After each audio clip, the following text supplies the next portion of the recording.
We didn't lose the speech too bad. I want to thank Lindy Downey for the great work that she does here at Pine Street Inn. I also just want to acknowledge Judge Kathy Coffey, Secretary Davey, who truly are champions and every single day work extremely hard for all of us, and I want to thank them for that. City Council President Billy Linehan, big clap for them.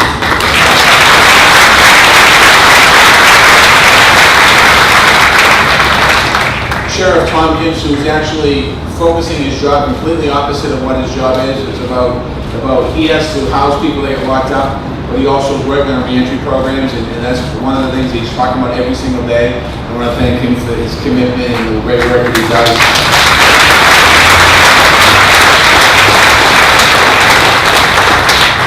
I want to thank all the people that are here that work on behalf of the city. There's a lot of people that work for the city that are here. I just want to mention them again. Police Commissioner Bill Evans, who does incredible work. Sheila Dillon, Chief of Housing. Phyllis Royal, Chief of Health and Human Services. Jim Green, who does everything for us around homelessness in the city of Boston. Besides the show,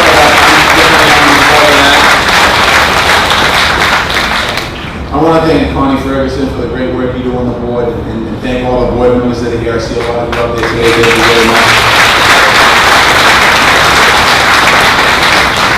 And, there's a lot of impressive people in the room, but right now, to me, the most impressive people in the room are sitting right in front of me in these first 2 and 3 rows. So I want to thank you.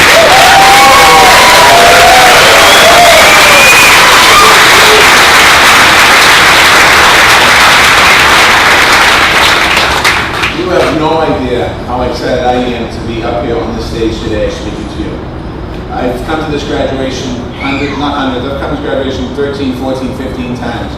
And every time I came, there was great speakers up here, and I wanted to be up here speaking every single year. Because I know what you do, your inspiration, what you show all of us here today, and the graduates that came before you is incredible. The odds that you overcame, and you have overcome. I know that by watching the graduates and being here, not my first time at Pine Street Inn, and talking and seeing people, and watching the transition from walking through that front gate down the hallway, and to getting involved in a program like this, to sitting today and coming on this stage and graduating. You should be very, very proud of your accomplishments, of everything you've done, and to let you know that I am proud of it. And the journey you took is a journey that we have to talk about in the city of Boston and in this country, to let people know that it can happen. And that journey is a long journey, but today that journey is worth the journey. So congratulations once again.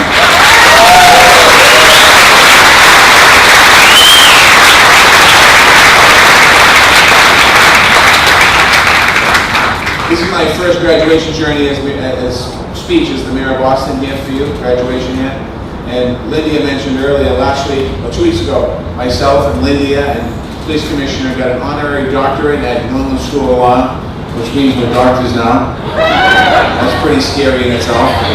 My mother always wanted me to be a doctor. I finally made it. And I spoke at that graduation. And I spoke at the Public School of Health graduation a few days later. And I spoke at Benjamin Franklin graduation another day, a few days after that. I spoke at many high school graduations. This graduation probably means more to me than any other graduation I'll ever speak at. And that includes if I speak at Boston College or Harvard or English someday. Because I understand, I know how hard it is to get to where you are today. I just want to talk a little bit about my story, and then we're going to wrap it all in. Lydia mentioned about my recovery side. I grew up in Dorchester, not too far from here. My mother and father came from Ireland. They came to this country. They bought a 3-family house, and I grew up in that 3-family house along with my brother. We had a good upbringing. And I went to school, and at the age of 7, I was sick. I got sick with cancer, and I was able to come through that. I had treatment, missed a lot of school. Right around high school, I started to lose interest in school. Didn't love it. Didn't like it, actually. But I got my way through high school. In the summer of my high school year, I actually worked construction. My uncle was the head of the labor union, and my father worked as a construction worker, so I had a chance to work construction. And on that job, I really didn't like the work, but I kind of liked the idea of lunchtime going across the street for a beer. And it was kind of my first taste of being an adult. And then I graduated high school, and I went to Quincy Junior College for a year, because I couldn't get into some of the other schools, and I wanted to get my grades up. And I realized that going to Quincy Junior College, I was able to get my grades up.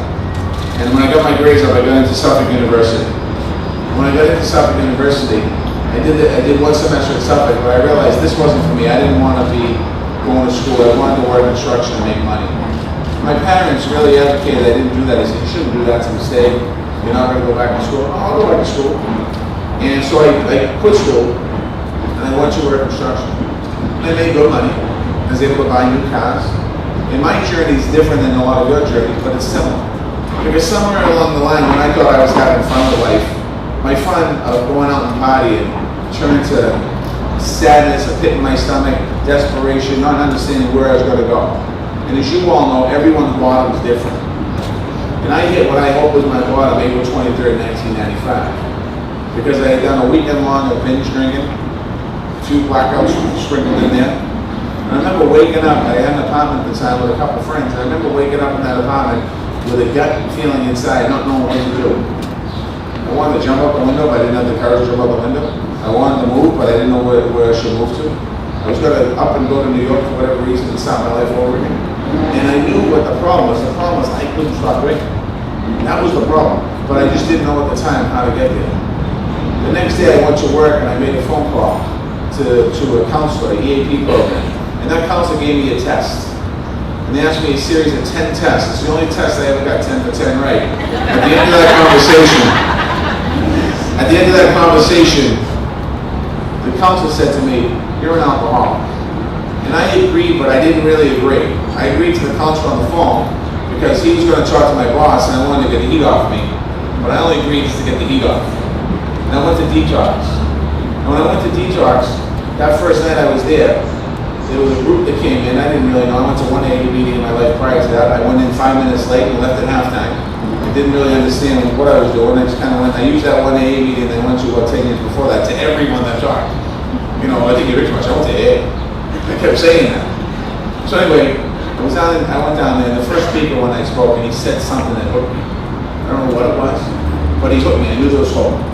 And I learned about the disease of alcoholism. I learned about drug addiction. I learned about what it is. And what happens if you continue to drink, continue to stay out there in the street, what's going to happen.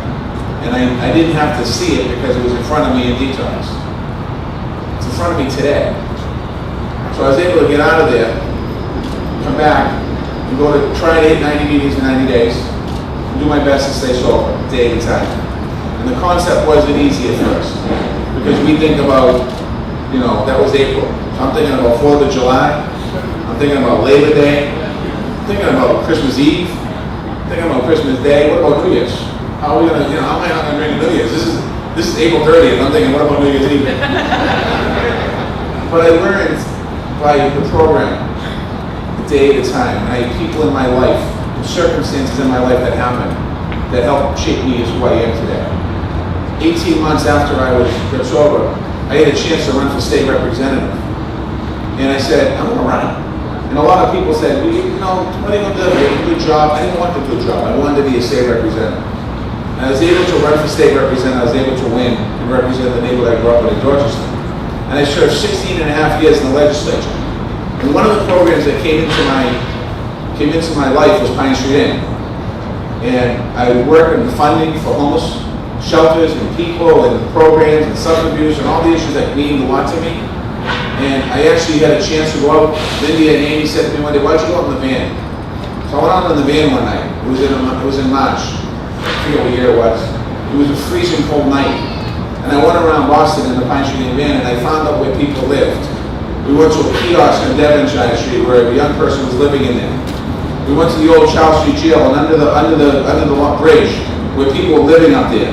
I came across a 28-year-old young man and I said to him, what are you doing? Like, what's wrong with you? Because he seemed like he had it all together. He said, I'm nothing but a loser. I said, you're not a loser, you just need to get sober. I got a chance to go to St. Vincent, the waterfront chapel, and there were people living behind the waterfront chapel. And I went all over Boston that night, and I remember coming home that night, I was living at my house, my mother's house, and father's house, because I bought a house. And I went downstairs, and my father was awake, it was about 3 o'clock in the morning, and he said, what was it like? I go, Dad, we lived like millionaires. So I saw the struggles firsthand of people on the street that didn't want to come into the shelter. because they wanted to stay in their home. And their home might have been on the back of a McCormick building. The Secretary David, go down the street where we work, on the grades. So I had a chance to do all those great things. I was able to follow a dream of mine. My dream was to run for public office. I ran and I won. And 2 years ago, I made the decision that if Mayor Menino runs and gets for re-election, I'm not going to run for mayor. I'm going to support him, but if he doesn't run, I'm going to run for mayor. And Mayor Menino decided not to run, and I said I'm going to run for mayor. There wasn't one day that I was running for mayor that I didn't think I was going to win. And it wasn't cockiness. It was because I had a confidence inside of me that I knew how the pathway to get to become mayor. Now, if I didn't get elected mayor, I would have been okay. The city would have been fine. It would have been moving along. But it's the things that I learned over my life, watching and working with everyone like the graduates here today. Watching the struggles that you go through helped me and inspire me. Watching the struggles that you went through helped the board members in this tent to help make sure this place is successful. Watching the struggles you go through keep Billy Evans, the police commissioner, working every single day to make our city better and safer. And you help all of us, even you don't even realize it. So I've been mayor for 5 months. It's interesting. It's recovery, a day at a time. I live my life a day at a time.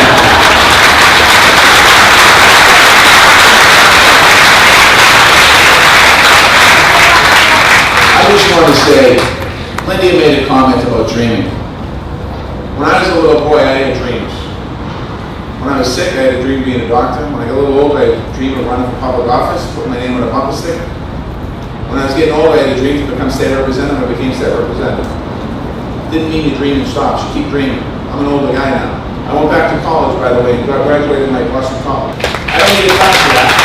I'm saying that because you don't stop your education here today. You can't say to me, well, I can't go to college, I'm too old. Well, plenty of, I was in school with a woman who's 71 years old, and she marched with me, graduated, 71, so no one here, there's not many people over 71 here, and if not, we'll find another case. You know, like follow a dream. Whatever your dream was as a kid, as a teenager, as an adult, whatever your dream was before you made a decision, before you said, okay, I'm going to turn my life around. You surrender. When you surrender, you turn that life around. Anything is possible. You have graduated today. Think about that. If I told some of you, or all of you, the last 2 to 5 years that you're going to be graduating, somebody said, no, not me. That's for somebody else. So take that dream and follow that dream. Stay connected with your counselors. Stay connected with your sponsors. If you have one, if you don't have a sponsor, get one. Stay connected with your group. The recovery community has been a source of support and inspiration for me and a lot of you for many, many years, and many people in this tent. You have no idea how many big shots under this tent have a medallion in their pocket for being sober. And the reason why they're big shots is because they have a medallion in their pocket for being sober. It happens every day I see it. Somebody will come up to me and tell me that they're in recovery. I'm like, wow. And I just think, wow, that's incredible. Because I didn't know that. It doesn't matter. It doesn't discriminate. So you need to stay connected to it, to your program. Whatever challenges you face from here on out are nothing worse than you've already faced in your life. God can throw nothing at you that you haven't already overcome. I don't care what it is, and you know that. You just got to keep it up front and keep it real and keep moving forward. Ask for help. Stay connected to the supports that got you to where you are today. And you have to keep moving forward. Most of the challenges that you face are harder than what most people face. And that makes you even stronger. Makes you stronger as a person, makes you stronger as a graduate. The fact that you're here today, you've proven the strength that you have inside of you to keep your body and your mind and your whole being moving forward in a positive manner. Life will throw some challenges at you too. There's no question about it. Some of you might be challenged today. I'm challenged every day. I want you to remember this very moment. As I said out in the alleyway, I want you to remember this very moment. As they say in recovery, you can't forget your last drink, your last shot. Because once you forget that, you're one step closer to the next one. I want you to remember this day today. So when you're down on your luck and you say, I just don't want to do it anymore, you think about the feeling inside your stomach today. Think about the pride that's in this tent. Most of you don't know everyone in this tent, but everyone in this tent is so proud of the work that you've done to get to where you are today. You keep that feeling inside of you. And every time you get down, you just think about the graduation at Pine Tree. You think about sitting here. You think about the words you heard. And you think about the reason why the words are coming out of my mouth is because of the work that you did. Not the work I did, the work you did. I am so proud of the accomplishments that you all have done. I know all of us are. You inspired me. You inspired me to be the best mayor I can possibly be. You inspired me to work every single day. I had a terrible day yesterday. For whatever reason, I was in a bad mood. And I couldn't quite figure it out. I knew what was wrong, and you know what was wrong. I wasn't doing what I was supposed to be doing.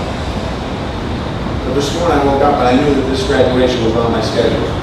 There's nothing that will throw me off my day today, because I am here with you. I want to thank you all for allowing me the opportunity to say a few words at your graduation. I want to thank Pine Street Inn for the great work that Pine Street Inn does in the city of Boston. I want to thank the board of directors.